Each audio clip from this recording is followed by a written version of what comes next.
given this dozen years of practice in bringing together these very diverse interests, what, looking back on that experience, and maybe the most high-profile thing we've done in the last couple of years is help to broker agreement among 10 governors in the Midwest on some very ambitious energy and climate agreements that were signed back in 2007. So what does it turn out you need to have to make those collaborations go well? And there are 8 of them. These are the first 4. And the first one sounds kind of soft, but it turns out that society needs more forums, more vehicles through which people from very different backgrounds can come together in a safe space and come to get to know one another as human beings. We've taken delegations to Europe before, and there's nothing like a 14-hour bus ride to make a utility person and a person from an environmental group find out that they both have kids, they both are on the PTA, to really get to know one another and develop some level of relationship and trust. That always sounds kind of soft, but it turns out, in our experience, to be absolutely pivotal to making progress on any of the other knotty issues that you end up confronting. And then this idea of creating a safe space, and there are other organizations that do this, where people can disagree, and sometimes strongly disagree, but in a place where they don't feel like it's going to appear in the paper the next day, and they can do it in a way that's respectful. It turns out to be really critical. The delegation example that I gave is just one micro example of something that also turns out in our experience to be critical, and that is that if you get enough different people together over a long enough period of time, and they get exposed together to the same information, that too turns out to be transformative. It's not like pixie dust. It doesn't always make the hard issues go away, but it sort of helps get at this question of, people are entitled to their own opinions, but not necessarily their own facts. And if people are exposed together to the same information, they can travel this learning curve together in a way that changes the conversation from sort of a he said, she said one.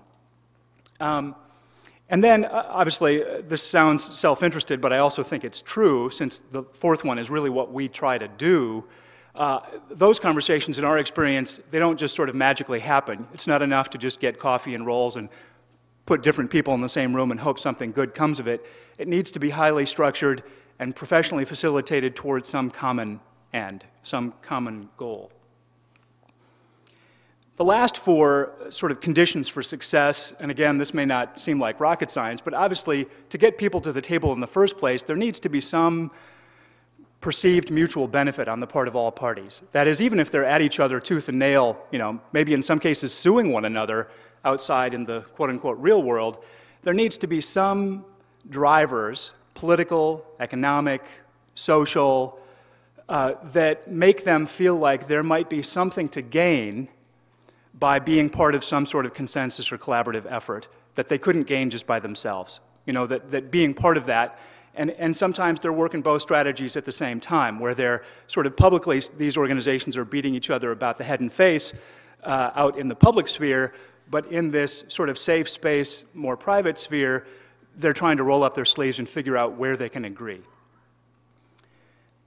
This number 6, getting the right people at the table, also sounds sort of obvious. It's incredibly hard to do, because I mean that both the right institutions need to be involved for a given collaboration. That is, each institution actually has some skin in the game, if you will, and also has some value to add to the conversation. And getting the right person in that institution, high enough to be able to make decisions, but not so high that they don't ever come and participate in the process.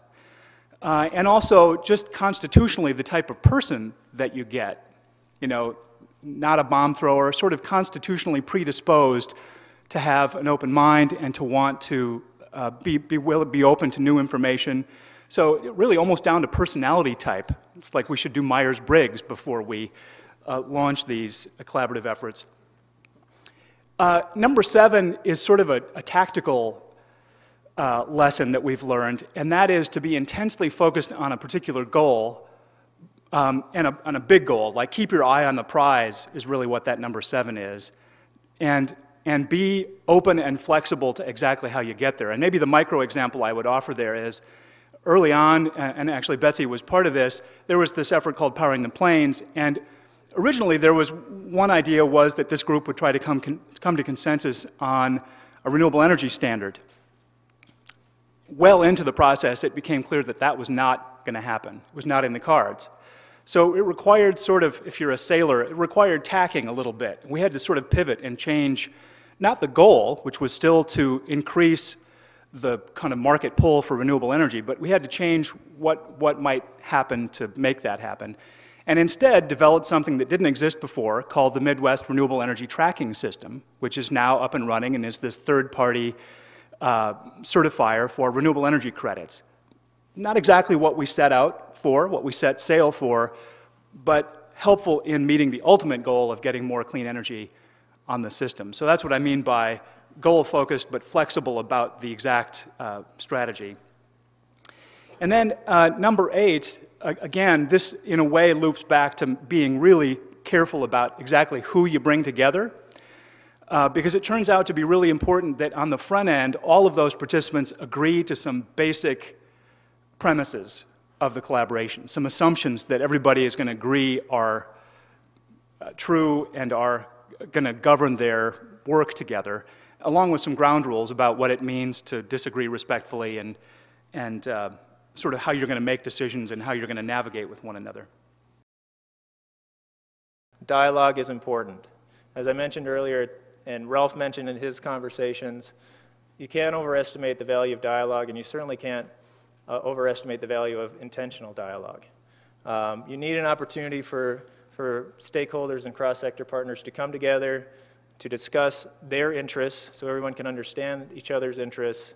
You need to communicate the value to each other in the process.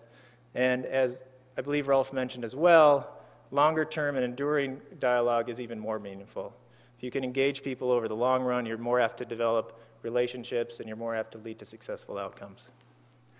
Our second one I wanted to highlight was you need to identify key champions. Key champions can do 2 things for you. The first thing they can do is spur interest, engagement, and excitement in the project, but they can also lead you and their constituencies through difficult decisions. There will certainly be times when partners need to find opportunities to not only meet their interests, but meet their partners' interests. And if you have those key champions on board in your cross-sector partnership, it's all the more better for your process because they can lead their constituencies through those difficult decisions. As I mentioned, we are a partnership-based organization, so we definitely believe in developing actions collaboratively. It definitely leads to, or as we believe, actions that are more successful and enduring. And in order to do this, you have to, 2 things are required. One, that partners need to play nice in the sandbox, to use a term my colleague Bill Dressler says a lot. And that really means that all the partners need to be successfully bought into the partnership. It can't be a zero-sum game for that partner to enter into that partnership with only looking at their own self-interests. They need to buy into the partnership and definitely buy into the motto that rising waters lift all boats. And the last piece that developing actions collaboratively requires flexibility, and that's flexibility on the partners, but it's also flexibility on the leaders. If you go into a process and engage a diverse cross-sector of folks, you need to be flexible when you're leading the process to allow those stakeholders to lead the process themselves and empower them to lead that process. But the other individuals and the participants need to also be involved to accept the ideas from others as well. Second slide on some ideas from MEI lessons learned is it's very important to have quantifiable and measurable outcomes. These not only allow you to calculate your successes, but then it allows you to communicate your successes to, again, to gain further interest and hopefully additional dollars to keep your process going. Share the love and celebrate successes. This, in MEI's world, this is our awards event, but it's also, there's a number of ways you can congratulate and recognize and appreciate others as you do successful processes, and it's important to not only work hard together, but it's important to remember to take the time to celebrate all the successes that you've done. And then the last thing I want to highlight, which may be a little bit confusing to those of you who look at me from a partnership building organization, is that be sure that a cross-sector approach is the right approach. It certainly may not be. And I don't say that because I don't feel that everything can be addressed from a cross-sector standpoint, but it has to come down to timing. If all the other things that I've highlighted in the previous slide and in this slide are not available, if you don't have key champions, if you don't have partners who are willing to play nice in the sandbox, if you're not flexible in how you lead the process, it may not be time to have a cross-sector partnership. You may have to start with dialogue and see what comes from that. My last slide here is relevant to Minnesota's green economy and the green economy process we just completed. And their recommendations for cross-sector leadership for Minnesota's green economy was this private-public partnership, which I outlined, also the statewide focus, and then to collaborate, integrate, and leverage each other. So if you're in the process of building collaborations and a collaborative effort, you should also look outside of your collaborative effort and collaborate with those other efforts too. It's very important not to be myopic in your thought process and in your group, but also to think broadly and think about collaborating with other efforts too within your collaborative effort. The things that we've kind of seen through a number of these processes is making sure that we have kind of everybody at the table. It'd be real easy for labor and environment to sit down and say, that's a pretty diverse group already, let's, you know, figure out what we think is best. But we really know that that's not nearly enough, that we need to have a lot more folks at the table helping with some of these decisions, and that way they also get buy-in and are more willing to help with pushing things along. You need to have a dialogue with all of these folks, both peer-to-peer as well as cross-sector, talking about the issues, talking about the problems, but also talking about the potentials and sharing with them what are the potentials and how do we capitalize on these. And then I can't underestimate or understate the necessity of having kind of champions, hopefully in a number of different sectors, who are willing to kind of lead the charge and help with moving things forward.